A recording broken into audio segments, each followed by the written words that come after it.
I'm joined today on this Google Hangout by Joe Keaveny, who is the Senate Minority Leader in the Missouri Senate, joining me from St. Louis. Joe, thanks for your time today. Thanks for having me. We want to recap the 2015 session, which, as you and I talk, wrapped up just a few days ago. And as you and I speak, about a week ago this time, you and some of your members of your party were locking up debate on the Senate floor because of what had happened with the right to work bill. The previous question had been called in the Senate, a very rare motion in the Senate by the Republicans who wanted to force a vote on that bill. What I want to ask you about is, for the average person, that whether or not they follow politics, I don't think most folks outside the Capitol appreciate what happened in those last few days and what it really meant for especially you and your fellows in the minority to have that kind of tactic taken to get that issue through. Why is that? Try and explain to some of our viewers right now and our listeners, why is that such really an insult to the members of the minority to take that tactic? Well, the Senate is based on a premise of fair and open and robust debate, and no matter what bill it is. So what happened, I guess it was a week ago Wednesday, or 2 weeks ago this Wednesday, is when they brought the majority party brought the right to work bill forward. They also brought forward a motion for the previous question. And I know for a lot of people that's inside baseball, but effectively what that is we are not going to debate this. We have the majority party, we have the most votes, we're going to bring it to a vote, and we're going to pass it. So it really negated pretty much the entire purpose of the Senate. So that's why so many of my colleagues were offended by it. Even some people in the majority party were offended by it. We seem to, and the reason for open debate is so we can reach some kind of compromise on these things. We pass a lot of bills that the minority party doesn't like, but the majority party and the minority party have free and open debate about these things and try to get to some kind of compromise. That wasn't even attempted on right to work. For someone on the outside looking in and trying to understand this and thinking, well, they have the majority, you have the minority, it seems pretty clear that they should get their priorities through or will get their priorities through. If they understand that there is the possibility of a filibuster, that you would just talk and talk and talk as long as you want to, and then either eventually it gets to a vote or it doesn't. Or why didn't that play out that way? Well, if you don't mind, I will answer that with a question. About not quite 50% of the general revenue in the state of Missouri is generated from the St. Louis metropolitan area. Not quite, probably a little more than 25% is generated from the Kansas City metropolitan area. Both of those areas are overwhelmingly Democratic.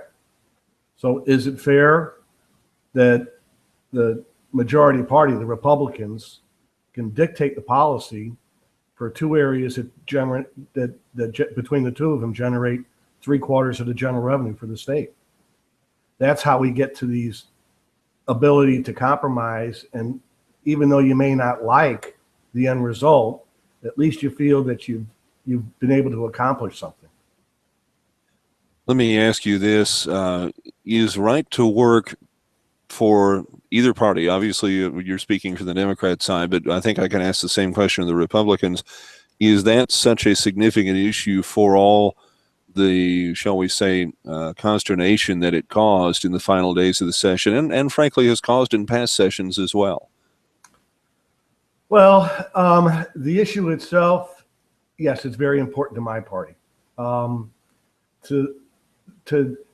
That was magnified by the manner in which it was presented. So it was not only the issue, but the procedure of bringing the bill to a vote that really made people react the way they did. And part of the reason I asked that, and most of the folks I've talked to say there doesn't appear to be much chance that Republicans, or I shouldn't even say Republicans, but backers of the right to work bill find the votes that they need to overturn the veto that Governor Nixon confirmed to us on Friday he will put on that bill. So is it more or less, do you think, for the backers of right to work, a symbolic victory that it gets to the governor's desk for the first time? I think that's accurate, yes. You know, in my own mind, I think they are, I mean, there's a significant portion of the state that's heavily Republican, heavily pro right to work. I think by making the issue hot right now, that they're lining themselves up for the 2016 gubernatorial election in an effort to turn out their vote. Now, having said all of this, I think the real question now with all of that, not all of that, we still have the veto and contending with that, but with most of that behind us, the real question is in the coming session, what do you imagine the atmosphere is going to be going back into that? Obviously, we're a long way from that, but as you sit here today, do you envision the Senate being able to recover from what happened in these last couple of weeks? Well, I think I said it on the floor of the Senate. It's going to take a concerted effort by the leadership of both caucuses, and it's going to take some time. I think coming out of the gate, we could, you know, in the very beginning of session, we could have some issues where we don't necessarily get along very well. I think it's going to be a lot of effort on my part as minority leader and a lot of effort on the majority leader's part to try to get to a place where we can, an agreement where we can, you know, work together. Before they brought the right to work bill forward, we actually got a lot accomplished in the Senate. You know, and I think that it bears explaining again to folks from outside the Capitol looking in that a good example of that is with the FRA, something that there was broad agreement on in both parties. And after what happened with the situation we've been talking about, that was a bill that was being held up despite the fact that both sides essentially wanted that to come through. I think that's accurate. And, you know, I think that separates this, you know, the statesmen from the politicians. To hold that bill up, that's $3.5 billion total that funds our Medicaid programs. To hold that bill up for purely political reasons, I think would have been a mistake. Well, let's talk about some of the things that you dealt with this session that I know are important to you going into next year as well. And there were 2 or 3 versions of language out there dealing with the issue of juveniles being sentenced for first-degree murder. And you'll correct me if I'm wrong here, but as memory serves, it is a pair of Supreme Court rulings that said, 1, they cannot be sentenced to death, and 2, the only sentencing option for them cannot be life without parole. There has to be, now that they can be sentenced to that, but there has to be another option on the books. And so that leaves Missouri in a position where that is the only option on the books. Missouri needs another sentencing option under the Constitution then, according to the Supreme Court. And the bills this session would have put another option on the books. And we're in a situation now where there are juveniles out there who cannot be sentenced. And so you have the victims, you have the juveniles themselves, you have this process essentially being held up, and no language got through the end of the process. So if I'm correct in all of that, we move now to the interim where there are a couple of court rulings out there that could have further impact on this situation. Can you tell us about those court cases and how could they further change this? Well, there is a case pending in front of the Missouri Supreme Court now that should be decided late summer or early fall, probably before we go back into veto session, that will give clarity as to not only the alternative sentence, but also whether it's retroactive to people that are currently awaiting sentencing. So I had a bill, I think, that said the alternative was 35 years. There's an amendment in the House that brought it to 40 years. Senator Dixon had a bill that had the alternative sentence of 50 years. We get to a point where the alternative sentence may not say it, but it's equal to life without parole. So then we really don't have an alternative. So that's, I mean, I thought it was 35 years. Senator Dixon thought it was 50.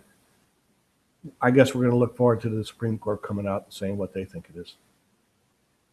All right. And, speaking of these issues for just a moment, I'm reminded too that, no, we didn't have an execution in Missouri this month. Missouri has been scheduling, and some of them have been postponed, but has been scheduling execution once a month going all the way back to November of 2013. That's been an important issue for you as well, and it has been just to take a look at the process that Missouri uses.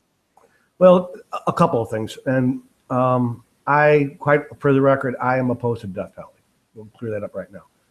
But I had a bill to authorize the state auditor to conduct a one-time survey of the cost to institute the death penalty in Missouri. Here we are. We're not funding the foundation formula. We're cutting back on the social service programs. We don't know today how much it costs us to have the death penalty in Missouri. Other states have done it. It seems like it's extremely expensive. I want to put that information out there so that we can have a debate about whether we want to send our resources to execute our citizens or just lock them away for the rest of their lives, which apparently, and I don't know the definitive answer on this, but apparently is the case. There are Republicans who are not in favor of the death penalty as well, but obviously they don't appear to be in the majority. What do you think it's going to take, as long as there is a Republican majority or certainly supermajority in place, for a proposal like yours to get forward? Well, I mean, we got it in the committee this past year, which and it was voted out of committee and went to government and fiscal oversight. So we are making progress. I think the more that we talk about the issue and the more that we see the tight budgetary constraints that we have, I think the issue is going to percolate to the top one of these days. Okay. A couple of the other issues you and I were chatting about before we started rolling tape here, one of those was a bill that you had dealing with custodial interrogation. What are we referring to there? We're referring to when the police arrest a man, bring him into the police station, the way that they conduct their interrogation. First and foremost, they've got to be recorded, both audio and visual. And there's a lot of exceptions, but basically to make sure that, and it's good for both the police and for the suspect, that everybody is aware of the manner in which the interrogation was conducted. Do you find that a lot of folks assume that's already happening? Well, in the major metropolitan areas, it already is. The concern is in some of the outstate areas where the budgets for the police department, the police departments probably aren't quite as large as you would expect. So there's personnel issues and budget issues that we have to deal with. And I don't imagine that the your data storage is always going to be a concern whenever you're talking about recording. Now, that's not going to be as great a concern as it is, say, with the idea of body cameras, when you've got so much more data involved in that. But it's not just a one-time cost there, is it? No, and you've got to number one, you've got to record it. Number two, you got to store it. Number three, you got to maintain the integrity of it so that nobody can doctor it. There's a whole chain of precautions that you have to take with it. What do you see as the issue? Have there been specific instances that you feel raise the need for this? Well, actually, it came from a ABA study. About 3 years ago, the ABA came out with a study on the criminal justice system in the state of Missouri, and this is just one of the areas that they focused on. All right. All of those, of course, issues you anticipate dealing with next year. Anything else that was left on the table that you hope to get back to as soon as you can? Well, I had a Commercial Receivership Act that really should have passed. It's currently commercial receivership in Missouri is the statute's about 50 words long. So it's so broad that the lawyers don't use it, the judges don't use it, people pretty much avoid it. So I had, working with the Missouri Bar, we drafted, it's about a 40-page statute to outline the reasons for commercial receivership. It passed the Senate unanimously, went over to the House. Really no opposition to it, but with the way the session ended, it just never made it across the finish line. Do you think that some kind of a transportation funding proposal can come out of next year? And let me, maybe this is just me and you correct me if I'm wrong. I feel like everyone seems to agree, at least publicly, that there needs to be some money for transportation, but there is no broad consensus on how to pay for that. I think that's accurate. There's about 4 different factions on that. There's a tax increase, and then the derivatives of that. There's toll roads, and there's spending cuts. And the fourth one would be floating revenue bonds. So I think if we don't pass something next year, 2017, we start to lose some of our federal match. I believe that federal piece is about $160 million. So there will be a lot of pressure to get something through the General Assembly next session. You know, I didn't get to talk with you specifically a lot about some of the things that unfolded in the House in the final days of the legislative session, but certainly that was the topic of conversation for a lot of folks, is what happened in the Speaker's office and then the changeover in the Speaker's office. You obviously had your own things you were dealing with on the Senate side, but I'm sure you were aware of what was going on. Are you concerned with the perception of the Capitol, I suppose I should say, any more, any less than you were before those final days? I'm always concerned about the perception of the Capitol. I think for the people there that work hard, that really have the citizens' best interest in mind, all too often they get painted with a broad brush from people that aren't there for that kind of reason. And so I'm always sensitive to when situations arise that allows people to get painted with such a broad brush, because the overwhelming majority of people are really up there for the right reason. Senator Joe Keaveny, what do you want to tell us about what you'll be doing in the interim? Anything fun? Not yet. I'm still decompressing here. It was extremely stressful session. I'm looking forward to working on the house and I have a new grandbaby, 2 weeks old, so getting to know my new grandbaby. Well, congratulations. Your grandbaby close to home? Yes. Good. Good. Close. All right. Well, congratulations with that, and thank you so much for taking a few minutes to talk to us today. Thank you, and thank you for having me on your show. Glad to do it. Bye-bye.